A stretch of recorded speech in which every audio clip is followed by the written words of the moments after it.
안녕하십니까. 폴카칩 오늘 1일째 형사법입니다. 지난 시간에 이어서 배임죄 조금 더 들어가서 보죠. 최근의 트렌드가 이제 배임죄는 판례가 옛날에 유죄였다가 무죄로 바뀌는 판례들이 많아져서 실전에 가면 배임죄는 웬만하면 성립하지 않는다가 맞을 가능성이 높다라고 말씀을 드렸어요. 근데 그거는 이제 단편적으로 우리가 잘 모를 때 하는 거고, 이제 제대로 된 공부를 했을 때는 이게 죄가 된다 안 된다 판단도 해볼 수 있어야 되겠죠. 그래서 오늘 배임죄 두 번째, 옳지 않는 것은 틀린 걸 찾아라. 자, 첫 번째 1번 보시면 눈에 딱 떠있는 단어가 근저당이라는 게 하나 있죠. 갑이 A한테 돈을 빌리면서 돈을 그냥 빌려줄 수는 없고 담보를 잡혀라 하니까 자신의 부동산에 근저당을 설정. 근데 근저당 설정해주기로 해놓고 갑자기 B라는 사람한테 이걸 팔아버렸죠. 매도, 헐. 그럼 갑이 돈을 빌리면서 A한테 근저당을 설정해줄게 해놓고 해주지 않고 말이죠. 다른 사람 B한테 팔았어. 그럼 근저당은 결국 못 해주고 돈만 1억 빌려준 A는 피해자가 되겠죠. 이때 갑은 A한테 배임죄가 성립하는가 이 문제입니다. 옛날에 이거 다 유죄였죠. 근데 판례가 최근 트렌드가 이건 단순 채권 채무 관계로서 돈을 빌리고 못 갚은 데 해당한다. 그래서 이거는 자기 사무다. 이걸 이익 대립 관계에 불과하다. 이런 표현을 씁니다. 신뢰 관계에 기초한 타인의 사무를 처리한 자가 되어야 배임죄의 주체가 되는데 배임죄의 주체가 될 수 있는 정도가 아니다. 이건 돈만 갚으면 되다. 민사적으로 해결하라는 뜻입니다. 이런 거는 형사적으로 처리할 만한 정도는 아니다. 그래서 근저당 설정해 준다 했다가 못 해준 갑은 딴 데 팔아먹어도 이거는 B한테 딴 데 팔면은 A한테는 못 해주게 됐잖아요. 그래도 이제는 성립하지 않는다. 맞습니다. 요거는 근저당 다시 다른 사람한테 근저당 해준 사건도 마찬가지입니다. 근저당은 1번이 제일 좋은 거거든요. 그래서 니한테 돈을 빌리고 1번 해줄게 약속했는데 얘한테 또 돈을 빌리고 B한테 2억이 1번 해줘버리면 얘는 자동으로 2번이 됩니다. 그럼 얘가 담보권이 우수합니다. 그래서 1번 해준다는 약속을 어겼죠. 이런 걸 이중저당이랍니다. 이런 것도 무죄입니다. 그래서 근저당 해준다 했다가 다시 다른 사람한테 근저당 해준 경우나 근저당 해준다 했다가 매도, 양도 처분해버린 경우나 마찬가지다. 이거는 이익 대립 관계에 불과하다. 배임죄 안 됩니다. 두 번째, 이번에는 양도담보, 이것도 돈 빌리고 담보 잡히는데 주식에 관한 양도담보라고 되어 있죠. 이걸 체결한 후에 마찬가지 이 주식을 딴 사람한테 처분했습니다. 이 사람한테 해준다 했는데 체결한 후에 제3자한테 주식을 처분. 비슷하죠. 담보해준다 했다가 그 물건을 부동산을 매도. 담보했다가 다른 사람한테 처분. 이거는 똑같은 구조에서 배임죄가 성립하지 않는다. 맞습니다. 비슷하죠. 이렇게. 근데 이게 당한 사람, 첫 번째 얘기 같으면 A죠. A 입장에서 바라보면 굉장히 화날 일은 맞죠. 근데 세상에서 화날 일은 많습니다. 그때서 형사적으로 처벌할 만한 배임죄가 되는 거하고 좀 다릅니다. 배임죄가 되는 것은 조금 좁히고 있는 현재 트렌드다. 그렇게 보시면 됩니다. 그 다음 3번. 자, 3번은 증여라는 말이 나옵니다. 부동산 증여.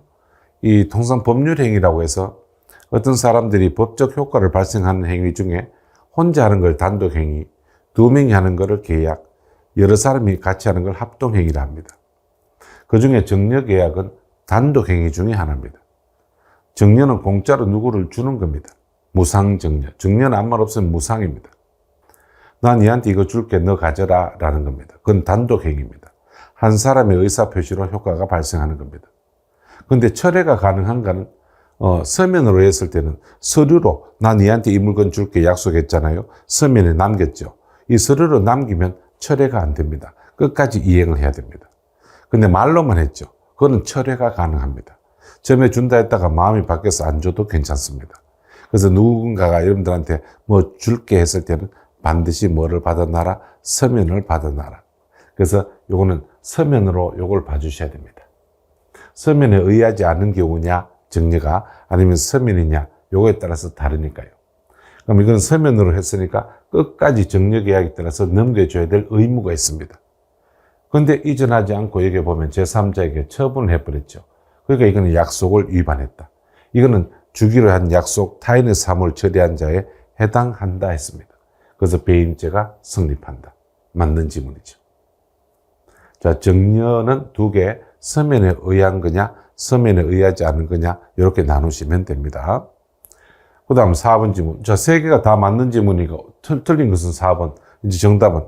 4번이 이렇게 나와도 정답이 1, 2, 3에 틀린 게 없으니까 4번이 정답이죠. 자, 공부는 계주 나왔습니다. 계주와 관련된 죄책에는 여러 가지가 있는데 사기와 배임이 주로 문제가 되는데요. 계주가 처음부터 계를 정상적으로 내가 운영할 생각이 없는 경우는 사기입니다. 그런데 이와 같이 계가 정상적으로 운영되고 있다 했을 때는 사기꾼은 아닙니다. 근데 그 다음 두 번째 봐야 될 것은 사기는 아닙니다, 이 사람은. 근데 계불입금을 계원들한테 지급받았느냐를 봐야 됩니다. 이 계원들이 계불입금을 주지 않으면 그거는 계주도 줄 돈이 없어서 못 준 거죠. 그거는 배임죄가 안 됩니다. 그런데 계원들이 돈을 꼬박꼬박 다 냈는데도 계주가 돈을 주지 않았을 때 그거는 배임죄가 성립합니다. 그래서 이건 잘 보십시오. 처음부터 이 계가 정상적으로 운영되었다는 점. 이 사람이 처음부터 나는 계를 할 생각이 없어. 그랬을 땐 사기. 근데 정상적으로 운영하고 있어? 그럼 사기는 아니다. 두 번째, 계불입금을 지급받았느냐? 오케이. 지급하여 온 계원에게 라고 했잖아요. 그래서 계불입금을 지급했기 때문에 이거는 배임죄가 성립한다. 근데 계불입금을 제때 내지 않은 사람에 대해서는 배임죄가 성립하지는 않습니다. 그럼 이건 배임죄가 성립한다라고 해야 되겠죠. 근데 볼 수 없다 했으니까 틀린 지문 정답은 4번 이렇게 되는 거죠.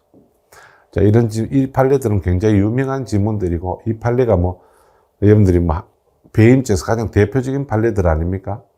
그래서 배임죄 판례는 이 여러 가지 그 경우의 수가 참 많습니다.